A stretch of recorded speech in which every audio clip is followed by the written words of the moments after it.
Carried out by Colin Graff. He tries to sail it in. Lipkin, a lead pass. Quillen in on a load. Upstairs, he scores! Jacob Quillen doubles down for Quinnipiac. It's 2-0 Bobcats. To Riley. Riley sends it back for LaMarche. LaMarche holds, throwing it out in front. Save LeBron. It's loose in front, and Riley scores! Kate Riley picks up the loose change in front. Quinnipiac up by 2. A power play goal. There goes Duplessis to the bench. The pass across the one-time shot. What a save made by Cross. Eric, did you see that one off the shot from Travis Treelor? My goodness. At the bank. Reshoots, and he scores! Harrison Reese, the first goal for UConn. It's his second of the season. Huskies up, it's 1-0. Welcome, ladies and gentlemen, to the Herb Brooks Arena here in Lake Placid, New York for the ECAC playoffs. I'm Mike Singer alongside Eric Zank. Eric, Quinnipiac has had a lot of trouble in this building as of late. It's been 8 years since their last Whitelaw Cup in 2016. What does Quinnipiac need to do to win today and guarantee a Whitelaw? Well, they have to forget about the past. We know it's a big stage, obviously, all the history behind this arena, but they have to look at it like it's just another game, because in reality, that's all it is. And I think that's the biggest thing for the Bobcats, and the reason they've struggled the last few years here is that the moment might be too big in certain scenarios, and they just have to just simplify it and bring it down to what it really is. It's just another game. Now, Eric, both teams split the season. St. Lawrence won at home 3-1. Quinnipiac won at home 8-1 in dominating fashion. What does St. Lawrence need to do to guarantee that they come out with a win and go to the finals tonight? Well, they need to, above all, capitalize on their opportunities. They come into tonight second to last in ECAC in ratio of shots to goals. And so they really struggle. They take a lot of shots, but they can't capitalize on a lot of them. Quinnipiac is number 1 in that category. So they really need to capitalize. That's going to be their biggest challenge tonight, I think. Now the road to the ECAC Championship starts tonight here in Lake Placid, New York. You can catch the call at 4 o'clock on theqbsn.com/listen. Lipkin and Shandor again. They're going to redo the face-off. Lipkin wins it, and it trickles all the way into the neutral zone. None of the Bobcats could hold the line. And Shandor took a hard hit. Lee loads up for Quinnipiac and fakes, throwing it out in front, got blocked. Behind the net, Quillen has it for Quinnipiac, throwing it out in front, it got blocked again. Andrew Lucas for Chase Bradley. Bradley out for Chandor. And it's in the neutral zone now. Lucas for UConn to the outside, throwing it out in front. Duplessis with a reactionary save. It's still in the zone. Quinnipiac hemmed in by UConn. And it's Sam Lipkin on the half board. And the puck trickles out. Lucas sends it back in to the far side. Cooper Moore picks it up for Quinnipiac behind the net.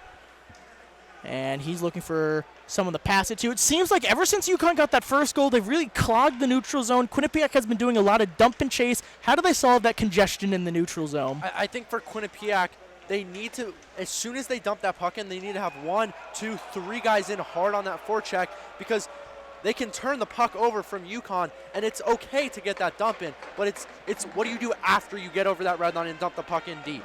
And I think they haven't been doing their hardest forechecking, and it's shown that it's not going to pay off if you're just playing dump hockey and then don't go anywhere with it. You got to keep your feet moving, get over that red line, get it deep, and skate even faster in on that forecheck.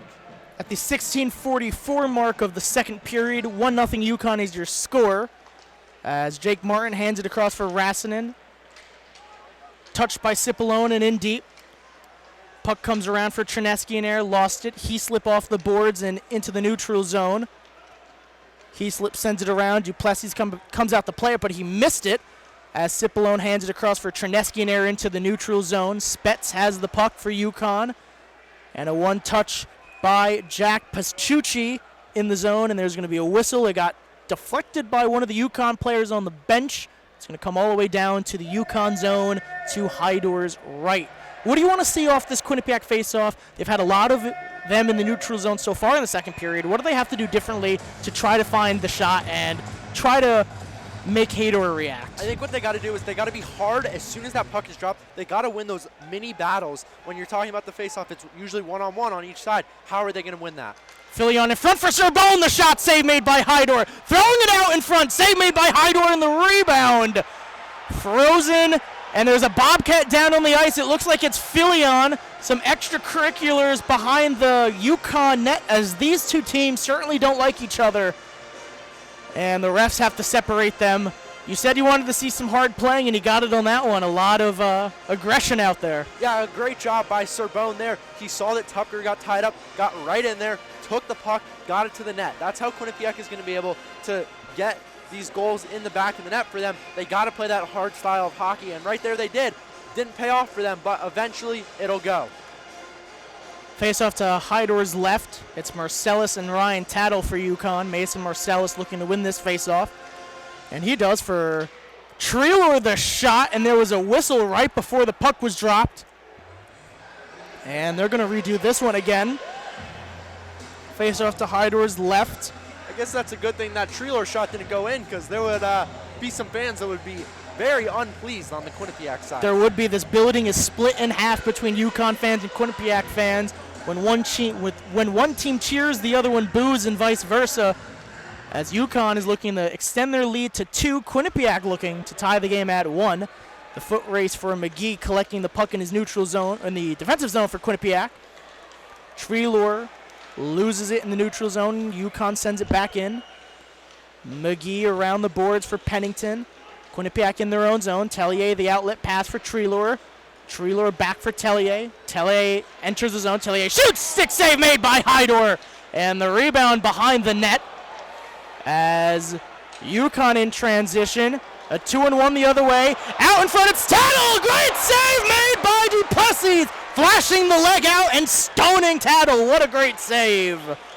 That was an unfortunate bounce for Quinnipiac. We saw them turn the puck over, and UConn did a great job of getting to that blue line, getting it across the ice, and putting that one in the back of the net. Excuse me, not the back of the net, because Duplessis made a great save.